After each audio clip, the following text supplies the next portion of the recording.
नमस्कार स्टूडेंट, आज की आपकी इस क्लास में आप सभी का स्वागत है। आज अपन विद्युत ऋणात्मकता के बारे में पढ़ेंगे। तो इसमें सबसे पहले अपन विद्युत ऋणात्मकता की परिभाषा जान लेते हैं कि आखिर विद्युत ऋणात्मकता होती क्या है। तो इसमें लिखेंगे अपन किसी सहसंयोजक अणु में किसी सहसंयोजक अणु में किसी सहसंयोजक अणु में किसी सहसंयोजक अणु में किसी परमाणु के किसी सहसंयोजक अणु में किसी परमाणु के किसी परमाणु के साझे के इलेक्ट्रॉनों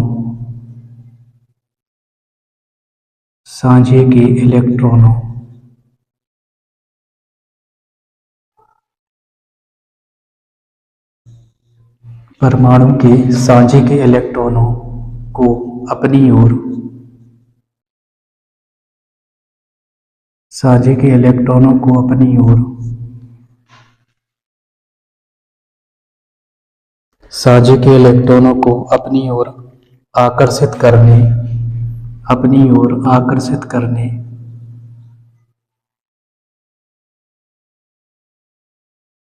अपनी ओर आकर्षित करने अपनी ओर आकर्षित करने की क्षमता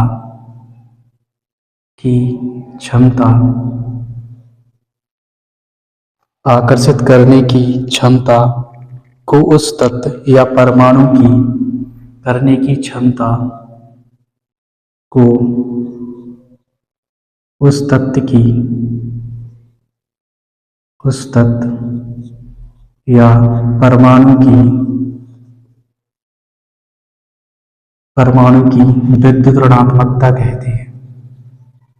विद्युत ऋणात्मकता कहते हैं।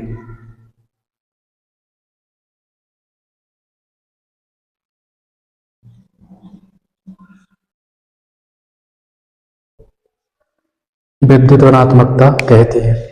सहसंयोजक अणु यानी कि जिसमें इलेक्ट्रॉनों का साझा होता है वो सहसंयोजक अणु होते हैं। यदि अपन इसमें देखें तो जैसे कि HCl, HBr, क्लोरीन,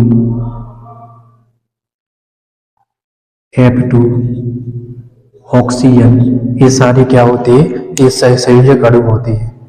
ये क्या होते हैं? सहसंयोजक अणु होते हैं, क्योंकि इनमें जो बंध बनता है वो इलेक्ट्रॉनों के साझे से बनता है। लेकिन इसमें ये देखा जाता है कि किसकी इलेक्ट्रोनेगेटिव यानी विद्युत ऋणात्मकता ज्यादा है। जिसकी इलेक्ट्रोनेगेटिव ज्यादा होती है वो साझे के इलेक्ट्रॉन को अपनी ओर खींच लेती है। वो क्या करती है? साझे के इलेक्ट्रॉन को अपनी ओर खींच लेती है। इससे क्या होता है कि जिस पे इलेक्ट्रॉन जाता है यानी कि जो इलेक्ट्रॉन को खींचता है उस पर आंशिक ऋण आवेश आ जाता है, और जो दूसरा होता है ना, जिससे इलेक्ट्रॉन को खींचता है उस पर आंशिक रूप से धन आवेश आ जाता है। ठीक है ना। तो किसी सहसंयोजक अणु में, और जो एक सहसंयोजक अणु का एक गुण होता है, ठीक है ना, जो विद्युत ऋणात्मकता है ये सहसंयोजक अणु का गुण होता है। ठीक है ना। तो इसमें क्या करता है? साझे के इलेक्ट्रॉनों को, जो पार्टनरशिप इलेक्ट्रॉन की हुई है, उस इलेक्ट्रॉन को अपनी ओर खींच लेता है। अब इसके लिए विद्युत ऋणात्मकता को मापने के लिए कई पैमाने भी दिए गए। ठीक है ना। तो विद्युत ऋणात्मकता को मापने के पैमाने, विद्युत ऋणात्मकता को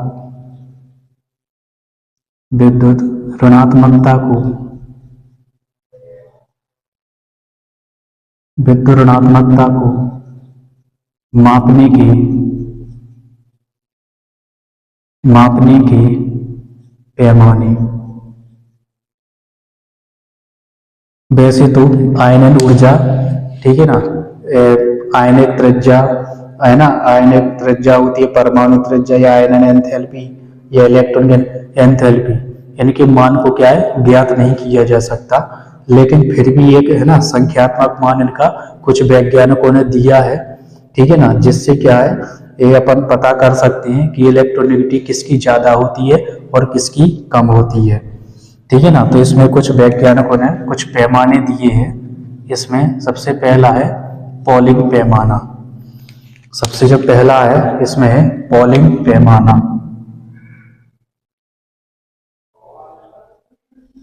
पॉलिंग पैमाना, ठीक है ना, पॉलिंग पैमाना।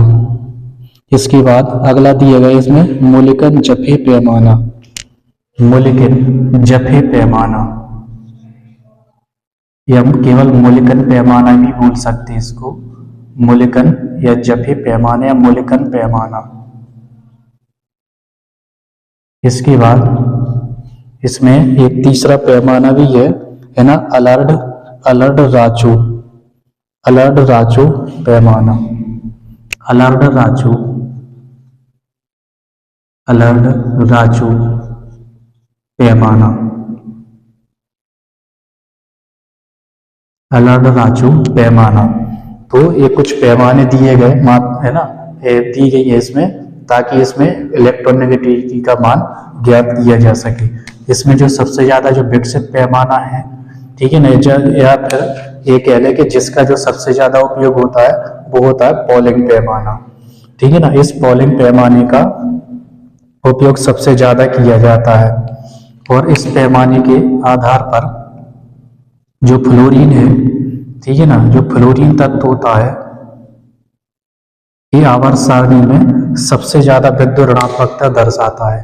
ये जो फ्लोरीन होता है हैलोजन परिवार का एक है ना, एक तत्व है, ठीक है ना। एक क्या है, इसकी जो विद्युत ऋणात्मकता वो सबसे ज्यादा होती है, ठीक है ना। तो फ्लोरीन की जो विद्युत ऋणात्मकता है, फ्लोरीन की विद्युत ऋणात्मकता, फ्लोरीन की विद्युत ऋणात्मकता सबसे ज्यादा होती है, सबसे ज्यादा होती है, सबसे ज्यादा होती है। इसका जो मान होता है, ठीक है ना, इसका जो मान होगा 4.0 होता है, 4.0 होता है ना। इसका जो विद्युत ऋणात्मकता का जो मान है वो 4.0 होता है ना। तो फ्लोरीन की क्या है, सबसे ज्यादा इलेक्ट्रोनेगेटिविटी होती है।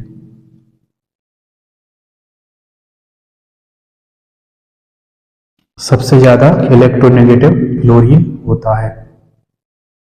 इसी मान के आधार पर जो फ्लोरीन है ना, जो फ्लोरीन की इलेक्ट्रोनेगेटिविटी का जो मान आया, इसी के आधार पर अन्य तत्वों की जो इलेक्ट्रोनेगेटिविटी है वो ज्ञात की जाती है, ठीक है ना, वो क्या है, ज्ञात की जाती है। इसी प्रकार और भी अपन है ना इसमें लिख सकते हैं, CH3Cl भी है, ये भी क्या है, एक सहसंयोजी अणु होता है, ठीक है ना। इसमें क्या होता है, ये क्लोरीन है, सबसे ज्यादा विद्युत ऋणात्मकता होता है। तो जो इसके साथ जो साझे का जो इलेक्ट्रॉन है वो भी क्या है, इसको है ना, क्लोरीन क्या है अपनी ओर खींच लेता है। इससे क्लोरीन पर क्या है, आंशिक ऋणावेश, और जो जिससे खींचता है उस पर आंशिक धनावेश आ जाता है। तो इसकी भी अपन है ना और जगह कहीं पे और चर्चा करेंगे, अभी तो केवल ये छोटे छोटे पॉइंट है, ठीक है ना। इसके बाद अपन है ना देखेंगे इसको प्रभावित करने वाले कारक, जो विद्युत ऋणात्मकता है इसको कौन कौन से कारक प्रभावित करते हैं उसके बारे में अपन देखेंगे। विद्युत ऋणात्मकता को ये कुछ जो कारक होते हैं ये प्रभावित करते हैं, जैसे इसमें परमाणु आकार है ना, प्रभावी नाभिकीय आवेश, आवरण प्रभाव, ऑक्सीकरण अवस्था और संकरण अवस्था, ये विद्युत ऋणात्मकता को प्रभावित करते हैं। तो जो परमाणु का आकार है, ठीक है ना, यदि परमाणु का जो आकार है बढ़ता है, ठीक है ना, जो परमाणु का आकार है यदि बड़ा हो जाता है, ठीक है ना, तो इसमें विद्युत ऋणात्मकता का मान कैसा होता है, घट जाता है। जैसे ही परमाणु आकार बढ़ेगा है ना, तो विद्युत ऋणात्मकता का है ना जो मान है वो घट जाता है। ऐसा इसलिए क्योंकि परमाणु आकार बड़ा होने के कारण, ठीक है ना, इलेक्ट्रॉन को वो है ना उस तरीके से नहीं खींच पाता है। जो नाभिक है ना उसका जो प्रभाव है वो कम हो जाता है। प्रभाव कम होने से वो इलेक्ट्रॉन को उस तरीके से नहीं खींच पाता है, जिससे विद्युत ऋणात्मकता का मान कम हो जाता है। इसके बाद है नाभिकीय, प्रभावी नाभिकीय आवेश। जैसे नाभिकीय आवेश में वृद्धि होती है, जैसे ही प्रभावी नाभिकीय आवेश बढ़ता है, ठीक है ना, तो जो विद्युत ऋणात्मकता है इसका मान भी बढ़ जाता है।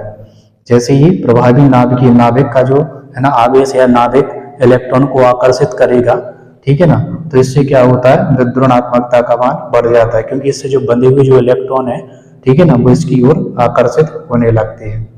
इसके बाद है आवरण प्रभाव। आवरण प्रभाव यानी कि परिरक्षण। जैसे ही परिरक्षण प्रभाव ज्यादा होगा, ठीक है ना, यदि परिरक्षण प्रभाव ज्यादा होगा तो विद्युणात्मकता का मान कम हो जाता है, ठीक है ना। आवरण प्रभाव ये बाहरी इलेक्ट्रॉन, ठीक है ना, और जो नाभिक है उनके बीच में क्या है, एक आवरण बना लेता है। इससे क्या है कि बाहरी इलेक्ट्रॉनों का जो आकर्षण, नाभिक के प्रति जो आकर्षण है वो कम हो जाता है। इससे क्या है, विद्युणात्मकता का मान भी कम हो जाता है। इसके बाद है ऑक्सीकरण अवस्था। इसके बाद अगला है ऑक्सीकरण अवस्था। परमाणु पर जैसे ही धनावेश बढ़ता है, ठीक है ना, परमाणु में जैसे ही उस पर धनावेश बढ़ता है तो उस पर विद्युणात्मकता का मान भी बढ़ने लगता है। जैसे कि Fe जो आयरन है, यदि +3 है ना ऑक्सीकरण अवस्था में है, यदि जो आयरन है +3 ऑक्सीकरण अवस्था में है, तो इसका जो विद्युणात्मकता का मान होता है, इसका विद्युणात्मकता को मान होता है वो 1.96 होता है, ठीक है ना। तो इस कंडीशन में जो विद्युणात्मकता का मान है वो 1.96 हो जाता है। वहीं यदि 2 ऑक्सीकरण अवस्था में, यानी कि ये +2 में है, ठीक है ना, अगर ये +2 में है तो इस कंडीशन में इसकी जो ऑक्सीकरण अवस्था को जो मान है वो कुछ कम हो जाता है। ये जो मान हो जाएगा ये हो जाता है 1.86। इसका जो मान हो जाता है वो हो जाता है 1.86, ठीक है ना। तो ऑक्सीकरण अवस्था पर भी है ना विद्युणात्मकता है ना प्रभावित करती है। ऑक्सीकरण अवस्था जितना ही ज्यादा ये धनात्मक होता है ना, तो विद्युणात्मकता का मान उतना ही ज्यादा हो जाता है। लेकिन ये विद्युत धनात्मकता इसकी कम हो जाती है, यानी कि जैसे ये ऋणात्मकता की ओर बढ़ती है, ठीक है ना, तो इसके जो विद्युत है ना, जो विद्युत ऋणात्मकता है वो क्या है, वो घटने लगती है ना। तो इस तरीके से ये मैंने है ना इसको दिखा दिया है कि यदि 3 ऑक्सीकरण अवस्था है ना, तो 1.96 हो जाएगा। अब इसकी कोई इकाई नहीं होती है, जो विद्युत ऋणात्मकता है इसकी कोई इकाई नहीं होती है ना, तो इसमें केवल अपन नंबर बस लिखेंगे 1.96। और यदि जो आयरन लोहा है +2 ऑक्सीकरण अवस्था में है तो इसकी जो विद्युणात्मकता है 1.86 हो जाती है। इसके बाद है ना अपन देखेंगे संकरण अवस्था, है ना। तो संकरण अवस्था भी क्या है, विद्युणात्मकता को प्रभावित कर। संकरण अवस्था में इसमें अपन देखेंगे जैसे इसमें S कैरेक्टर बढ़ता है, यानी कि S जो कोष होते हैं है ना, वो कोष होते हैं उनकी संख्या जैसी बढ़ती है ना, तो इसमें विद्युणात्मकता का मान भी बढ़ने लगता है, ठीक है ना। तो इसमें अपन देखेंगे, इसमें कुछ एग्जाम्पल अपन देखेंगे इसमें, जैसे कि कार्बन और नाइट्रोजन है, ठीक है ना, कार्बन और नाइट्रोजन, कार्बन और नाइट्रोजन है, इसकी अपन sp3 अवस्था में विद्युणात्मकता का मान देखेंगे। यहाँ पे sp2 अवस्था में और यहाँ पे sp अवस्था में, इन दोनों के अपन है ना ऑक्सीकरण अवस्था के मान देखते हैं। तो 2.48 और 3.68 इसके हो जाते हैं 2.48, उसकी हो जाती है 3.68, ठीक है ना। sp3 अवस्था में जो कार्बन है ना, इसका जो विद्युणात्मकता को जो मान हो जाएगा वो 2.48 होता है। वहीं पे sp2 अवस्था में 2.75, sp2 अवस्था में 2.75 होता है और sp अवस्था में 3.29 होता है, 3.29 होता है, ठीक है ना। तो जैसे ही S कैरेक्टर, इसमें S कैरेक्टर बढ़ रहा है तो वैसे ही इसमें है ना जो विद्युणात्मकता का जो मान है वो भी क्या है, बढ़ने लगता है। इसी प्रकार इसमें है ना नाइट्रोजन का अपन देखेंगे तो नाइट्रोजन का 3.94 होता है, नाइट्रोजन का 3.94 होता है। वहीं पे sp अवस्था में देखें तो ये होता है 4.67 होता है। तो ये कुछ है ना विद्युणात्मकता के यहाँ पे मान दिए गए हैं, है ना। तो जो S कैरेक्टर है वो विद्युणात्मकता को है ना प्रभावित करता है। जैसे ही S कैरेक्टर बढ़ेगा तो विद्युणात्मकता का मान भी क्या है, बढ़ने लगता है। वो S कैरेक्टर जैसे ही घटेगा यानी एस कोषों की जो संख्या वो कम होगी, है ना, तो विद्युत ऋणात्मकता का मान भी क्या है, कम होने लगता है। ठीक है ना, तो इस तरीके से, है ना, ये प्रभावित करने वाले कारक हो गए। विद्युत ऋणात्मकता को कौन कौन से कारक प्रभावित करते हैं।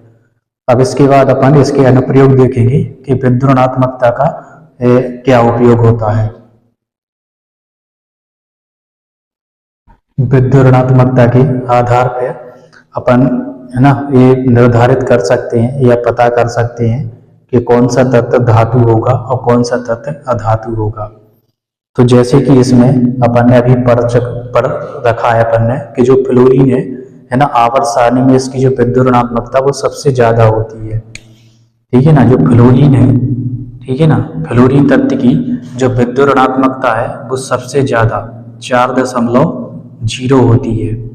ठीक है ना, 4.0 होती है।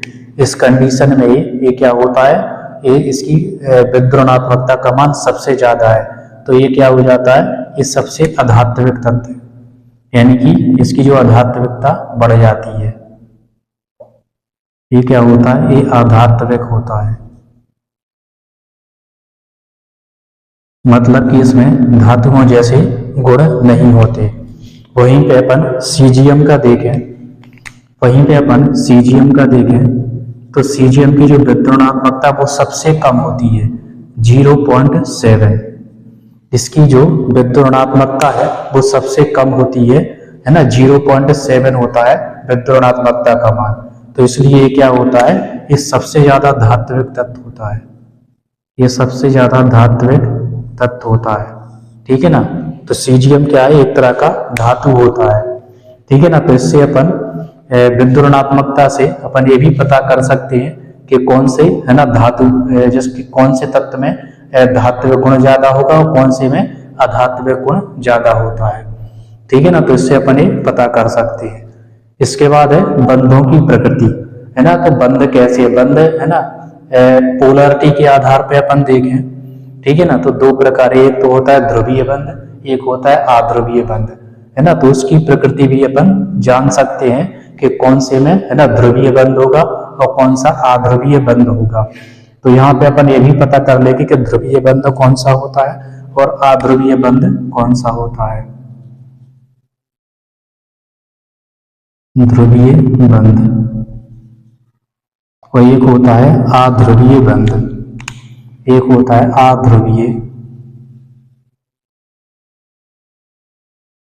अध्रुवीय बंध। तो इसकी प्रकृति के बारे में भी अपन जान सकते हैं, है ना, विद्युत ऋणात्मकता के द्वारा।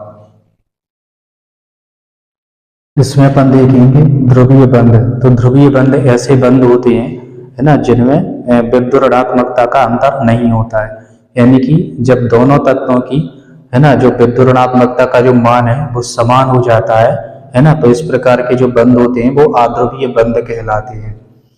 ठीक है ना, तो इसमें अपन उदाहरण देखेंगे या इसमें अपन परिभाषा भी लिख सकते हैं, है ना, कि ऐसे बंध, है ना, जिनमें क्या है, विद्युत ऋणात्मकता का अंतर नहीं होता, यानी कि दोनों की जो विद्युत ऋणात्मकता है वो समान होती है, तो वो अपन अध्रुवीय बंध कहलाते हैं। जैसे कि H2Cl2, है ना, और F2, ये क्या होते हैं, ये अध्रुवीय बंध होते हैं।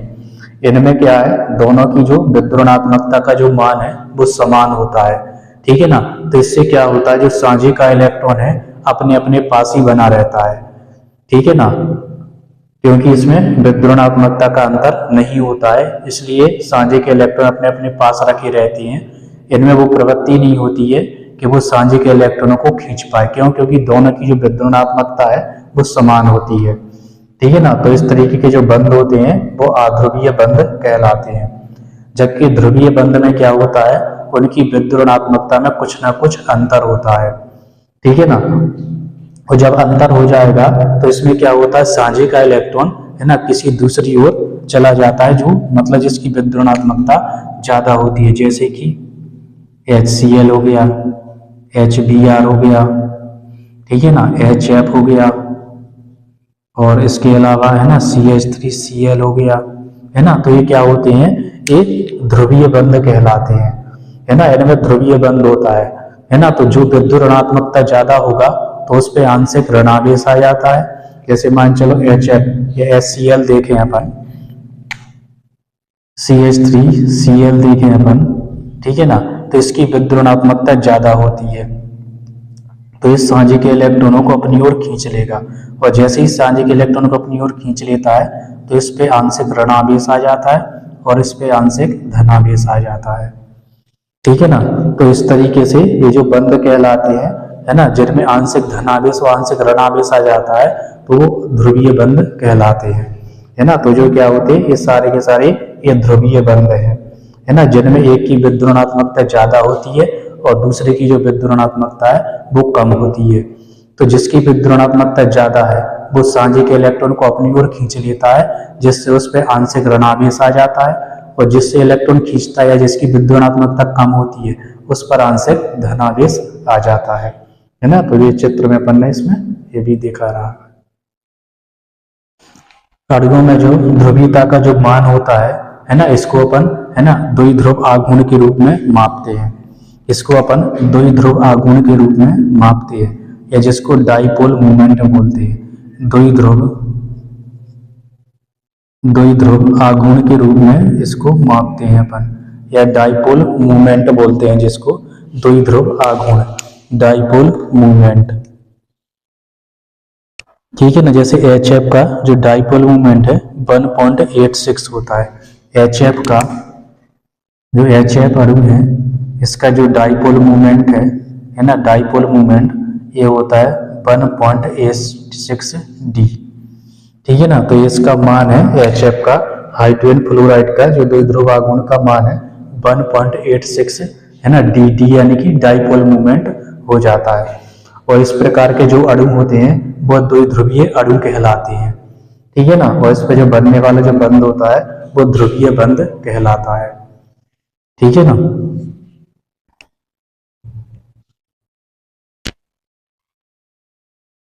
इसके बाद अपन, है ना, इलेक्ट्रॉन लब्धि एंथैल्पी और जो विद्युत ऋणात्मकता है इसमें कुछ अंतर होता है, ठीक है ना। तो उस अंतर के बारे में अपन चर्चा करे ले रहे, मैं इसको इरेज किए दे रहा हूँ। और इसके बाद अपन इलेक्ट्रॉन, है ना, गेट एंथैल्पी, है ना, इलेक्ट्रॉन लब्धि एंथैल्पी और विद्युत ऋणात्मकता में अंतर अपन देखते हैं। इसके बाद अपन, है ना, इलेक्ट्रॉन लब्धि एंथैल्पी और विद्युत ऋणात्मकता में अंतर अपन देखते हैं। जो इलेक्ट्रॉन लब्धि होती है, ठीक है ना, जो इलेक्ट्रॉन लब्धि है ये इलेक्ट्रॉन को आकर्षित करने की, है ना, प्रवृत्ति होती है, ठीक है ना। इलेक्ट्रॉन को आकर्षित करने की, कोई विलिखित गैसीय परमाणु है तो इसमें अपन लिख सकते हैं किसी विलिखित गैसीय परमाणु, किसी विलिखित गैसीय परमाणु, किसी विलिखित गैसीय परमाणु से इलेक्ट्रॉन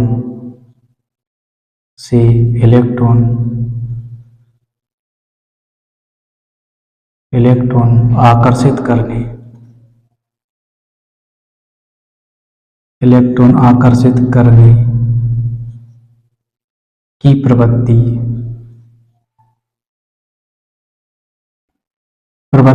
की माप है। इलेक्ट्रॉन आकर्षित करने की प्रवृत्ति की माप है,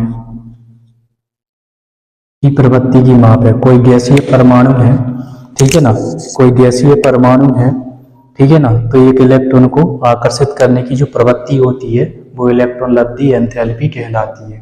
और विद्युत ऋणात्मकता में क्या होता है, साझे के इलेक्ट्रॉन को आकर्षित करने, जो आबंध है एक सहसंयोजक अणु है, ठीक है ना, सहसंयोजक अणु में, सहसंयोजक अणु में, सहसंयोजक अणु में, सहसंयोजक अणु में आबंध के, आबंध के, आबंध के साझे के इलेक्ट्रॉन, आबंध के साझे के इलेक्ट्रॉन, साझे के इलेक्ट्रॉन को, साझे के इलेक्ट्रॉन को आकर्षित करने की, आकर्षित करने की क्षमता। ठीक है ना, जो आबंध बना हुआ है ना, तो उसमें आबंध में जो पार्टनरशिप की है इलेक्ट्रॉन की, उसको अपनी ओर खींचने की जो प्रवृत्ति है ना, या आकर्षित करने की जो प्रवृत्ति है, वो विद्युदात्मकता कहलाती है। इसका जो मात्रक है, इसका जो मात्रक होता है वो होता है किलो जूल प्रति मोल। इसका जो मात्रक है वो किलो जूल प्रति मोल होता है, या फिर इलेक्ट्रॉन वोल्ट प्रति परमाणु, इलेक्ट्रॉन वोल्ट प्रति एटम होता है। ये इसका जो मात्रक है इलेक्ट्रॉन वोल्ट प्रति परमाणु होता है, और इसका कोई मात्रक नहीं होता है, इसका कोई मात्रक नहीं होता, तो इसका जो मात्रक है नहीं होता है।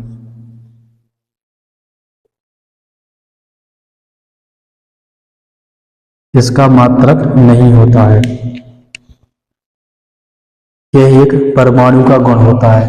ये जो इलेक्ट्रॉन लब्धि एंथैल्पी है, एक परमाणु का गुण होता है, जबकि ये क्या होता है, एक अणु का गुण होता है, एक अणु का गुण होता है, या बंधित परमाणु, या जो बॉन्ड से जुड़े हुए जो परमाणु है, ये उसका गुण होता है, और केवल एक अणु का गुण होता है ना, सॉरी, परमाणु का गुण होता है। तो इसमें अपन लिख सकते हैं ये एक विलगित परमाणु का गुण है, ये परमाणु का गुण है ना, परमाणु का गुण है, जबकि ये क्या है, ये बंधित परमाणु, बंधित परमाणु या फिर अणु का गुण हो जाता है। ये बंधित परमाणु का गुण हो जाएगा, या फिर जो सहसंयोजक अणु होते हैं, या केवल जो अणु है उसका ये गुण हो जाता है।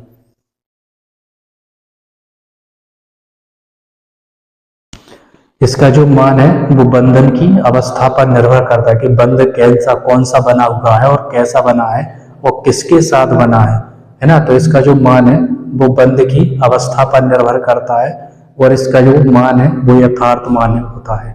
इसका जो मान है एक निश्चित मान होता है, लेकिन इसका जो मान है ना, जो बंध की अवस्था पर निर्भर करता है।